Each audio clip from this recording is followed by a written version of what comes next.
क्यों डरे जिंदगी में क्या होगा, कुछ ना होगा तो तजुर्बा होगा। জীবনে প্রত্যেক মুহূর্তে দুঃখ কষ্ট সমস্যা নিয়েই তৈরি হয়। তাহলে কেন প্রত্যেকটা দুঃখ কষ্টকে আমরা ভয় পাবো?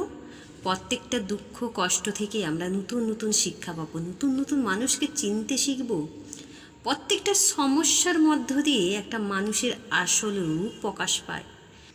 প্রত্যেকটা সমস্যার সমাধান আমরা তখনই খুঁজি যখন আমরা সমস্যার মধ্যে পড়ি। তখনই আমাদের সামনে নতুন নতুন পথ এসে দাঁড়ায়। সেখান থেকে আমরা নিজেদের জীবনের পথ সঠিকভাবে খুঁজে নিই। তাহলে কেন জীবনের প্রত্যেক মুহূর্তে দুঃখের সময় আমরা ভয় পেয়ে পিছিয়ে যাব? কেন? এর উত্তর কি আপনাদের কাছে আছে? জীবনে দুঃখ আসে মানে নতুন একটি পথ তৈরি হয়, নতুন পথে এগিয়ে যেতে হয়। এগিয়ে যেতে হয় আমাদের সফলতার পথে, তাই তো? একটু ভেবে দেখতে পারো, ঠিক বললাম কি না? ভালো থাকবেন।